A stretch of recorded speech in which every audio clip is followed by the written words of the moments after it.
Salam sejahtera, terima kasih karena bersama dengan saya di Nazilin Unity Channel.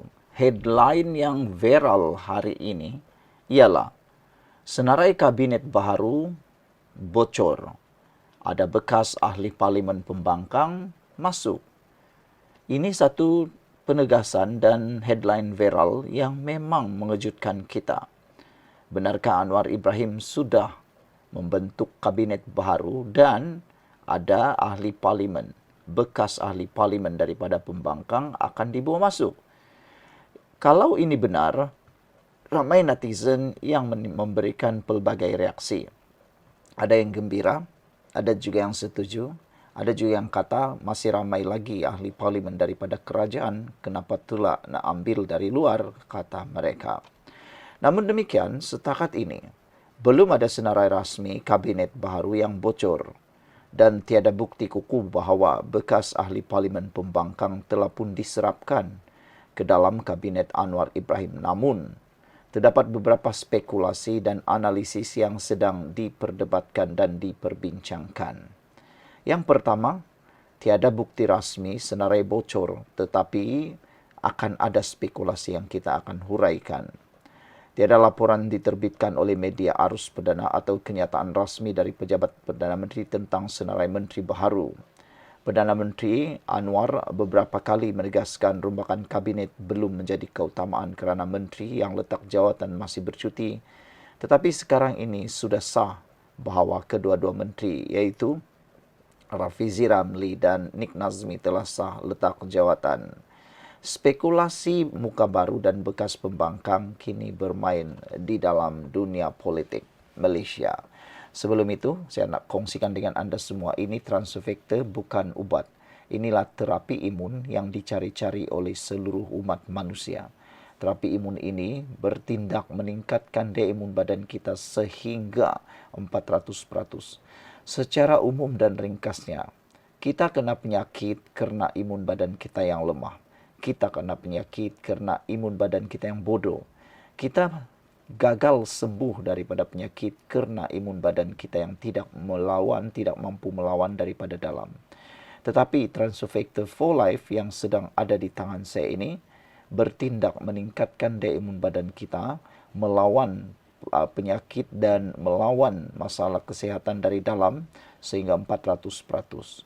Transofector bukan ubat, tetapi dia mendidik, meningkatkan, menstabilkan imun badan kita. Siapa yang sudah bosan dengan pelbagai jenis penyakit, boleh menghubungi nombor yang tertera. Ini ikhtiar hidup kita. Baru sebentar tadi dilaporkan di Malaysia kini, kematian pertama COVID-19 di Malaysia. Adakah COVID-19 sudah berakhir? Jawapannya tidak. Imun badan kita mungkin jawapan kepada masalah kesihatan kita. Jadi, siapa yang mahu menghubungi, mahu dapatkannya, hubungi nombor telefon yang tertera di paparan video ini. Spekulasi muka baru dan bekas pembangkang antaranya yang disebut masuk dalam kabinet Anwar Ibrahim ini ialah bekas Menteri Kesihatan Khairi Jamaluddin daripada UMNO sebagai calon senator dan menteri teknokrat, tetapi beliau sendiri membidas spekulasi ini. Nama lain seperti Muhammad Kamil, Setiausaha Politik Anwar, dan Fuzia Saleh disebut bakal naik pangkat sebagai menteri. Dan yang ketiga, UMNO dan BN mungkin mendapat kerusi tambahan dalam kabinet ini. Ada yang melaporkan UMNO BN berpotensi mendapatkan lebih banyak portfolio dalam rombakan akan datang, terutamanya selepas peletakan jawatan Rafizi dan Nik Nazmi. Secara ringkasnya, senarai bocor rasmi masih tiada sumber yang sahih. Bekas ahli parlimen pembangkang akan naik sebagai menteri, spekulasi yang mungkin akan jadi kenyataan. UMNO dan BN terima tambah kerusi, ini mungkin ada potensi di fokus idea untuk stabilkan kerajaan. Adakah Rafizi dan Nik Nazmi akan diganti? Masih dipantau, Anwar pilih lantik gantian sewajarnya. Secara umum dan kesimpulannya, tiada bukti kukuh kabinet bocor atau bekas pembangkang dilantik. Jadi setakat ini, Khairi juga menolak gesaan untuk menjadi sebahagian daripada kabinet. Anwar nampaknya lebih cenderung untuk menunggu masa yang sesuai sebelum melaksanakan rombakan, bukan bertindak tergesa-gesa. Sekian dulu untuk kali ini. Jangan lupa tinggalkan komen Anda. Salam sejahtera, terima kasih karena bersama dengan saya di Nazilin Unity Channel. Dalang utama, rancangan Tumbangkan Anwar ditangkap. Wow, ini satu pendedahan dan ulasan penggempuran fakta yang pasti akan membuatkan Anda terkejut. Benarkah ada rancangan untuk menumbangkan Anwar yang seperti langkah Sheraton 2.0 akan berlaku tahun ini? Yalah, kan kita tahu sekarang ini politik menjadi panas. Khususnya pembangkang dilihat sudah kehilangan modal politik dan mereka tidak mampu melakukan apa-apa lagi untuk mengganggu gugat kekuatan kerajaan perpaduan ini.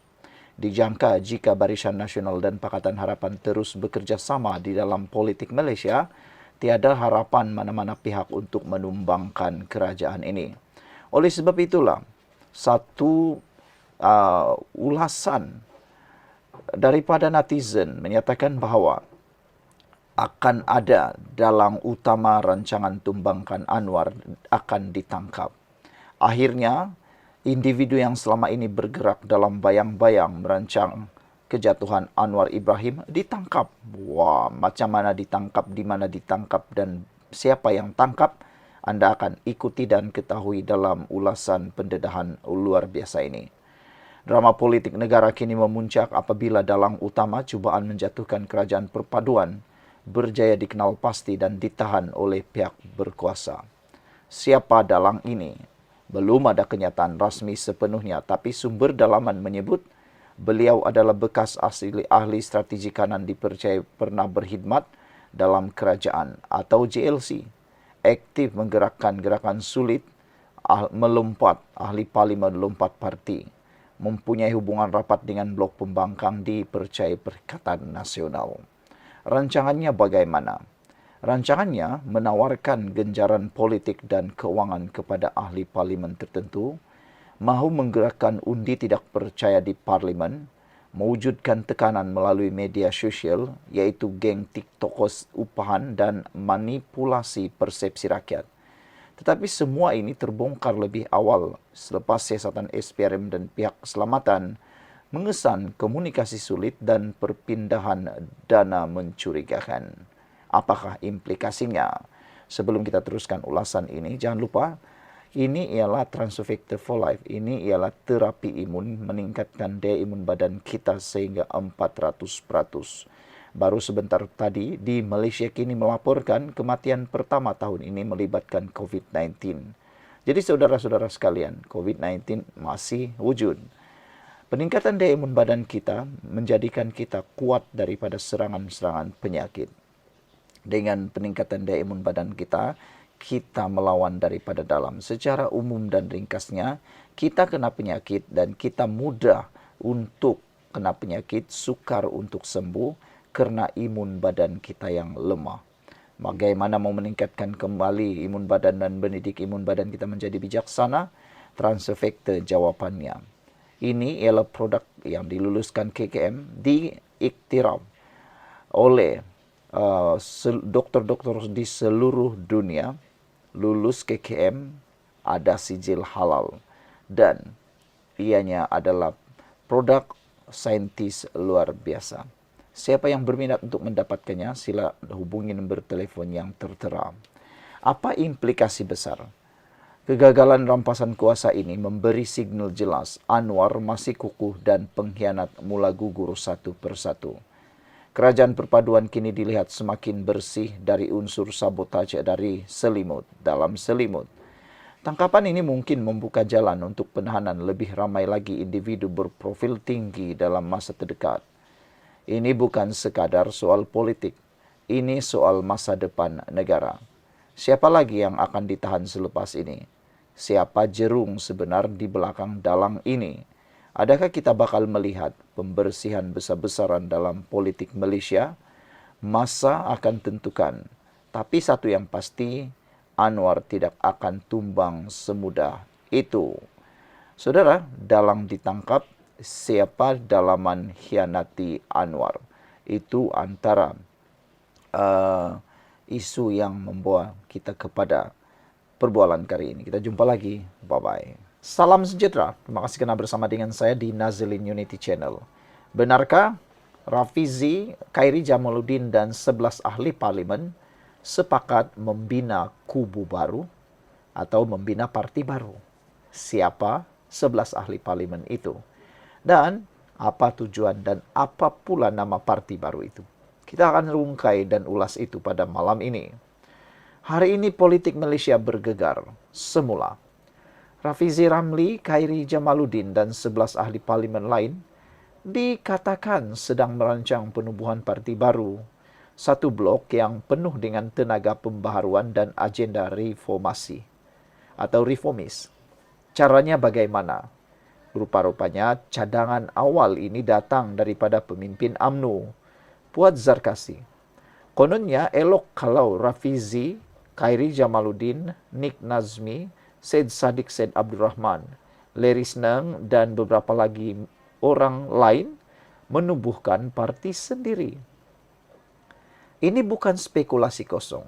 Rafizi telah pun meletak jawatan Menteri Ekonomi pada 17 Jun. Dan Nik Nazmi mengumumkan letak jawatan sebagai menteri.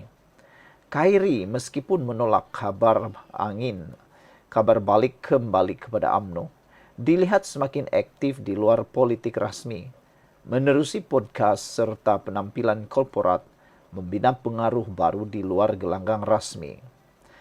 Strategi dasar ini buat parti baru dengan 11 ahli parlimen betul-betul boleh goyahkan Pakatan Harapan atau Kerajaan IT atau Perikatan Nasional. Ikuti terus ulasan ini. Baik, saya nak kongsi dengan anda semua, ini Transovector for Life. Ini bukan ubat. Ini ialah terapi imun yang meningkatkan daya imun badan kita sehingga 400% dan mendidik imun badan kita menjadi sangat bijaksana melawan penyakit daripada luar dan dalam tubuh badan kita. Lebih penting daripada itu, Transovector menjadikan imun badan kita ini kuat dari dalam melawan semua jenis penyakit yang ada dalam badan kita dengan peningkatan imun badan kita. Secara umumnya atau secara kasarnya, ringkasnya, kita kena penyakit karena daya imun badan kita yang lemah dan juga bodoh. Tapi dengan peningkatan daya imun badan yang tinggi dan juga imun badan kita dididik untuk menjadi bijaksana, kita akan sembuh daripada pelbagai jenis penyakit, bukan dengan perkara lain, tetapi karena imun badan kita yang menjadi kuat. Dapatkan produk ini melalui nombor telefon yang tertera dan ingat, masa sangat mencemburui kita. Kalau kita lambat, silap-silap hari bulan, mungkin sudah terlambat.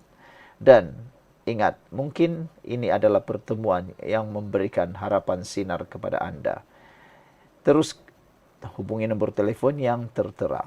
Baiklah saudara-saudara sekalian, kalau parti mereka menarik 11 ahli parlimen, ini bukan kerusi kecil. Ia boleh menggugat kestabilan kerajaan Pakatan Harapan dan memberi pengaruh politik signifikan. Rafizi dan Khairi Jamaluddin terkenal dengan kemampuan merancang strategi komunikasi. Mereka bukan calang-calang. Gabungan mereka bersama ahli parlimen muda menunjukkan keinginan untuk menjadi alternatif kepada politik lama, khususnya terhadap wacana reformasi dan penyertaan generasi baru. Apakah implikasinya? Implikasinya ialah Pakatan Harapan tergugat. Kesannya, kehilangan sokongan 11 ahli parlimen boleh urus kabinet dan sebagainya. Selain daripada itu, mana perlu berubah?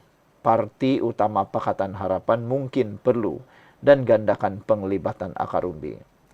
Masuk era parti reformis. Parti baru boleh jadi kuasa ketiga, menarik pengundi bandar dan generasi muda. Saudara, apa yang lebih menariknya lagi ialah, apakah tanda-tanda awal? Rafizi sekarang bergiat dalam podcast yang berhenti menteri, platform bebas untuk kukuhkan ideologi. Khairi pula jauh dari sengketa UMNO dengan langkah seperti berada di T-Live event, memberi signal bahwa dia mahu dikenali sebagai suara milenial dan kepurat, bukan hanya ahli politik. Kalau parti ini benar-benar diwujudkan, adakah ia boleh melonjak ke arus perdana? Bolehkah mereka curi sokongan pengundi muda dan kelas menengah? Dan Pakatan Harapan, adakah bersedia untuk era persaingan dalaman? Sememangnya politik Malaysia kini memasuki babak baru tegang bak filem trailer. Siapa sangka, siapa jangka, Blok 11 ahli parlimen boleh jadi permulaan tsunami politik. Apalah pendapat anda sekalian? Adakah benar Rafizi, Khairi Jamaluddin dan 11 lagi ahli parlimen bakal menggegarkan politik Malaysia dengan penubuhan kubu baru, parti baru? Tinggalkan komen anda, sesuaikah mereka menubuhkannya? Dan perlukah langkah ini diteruskan? Jumpa lagi.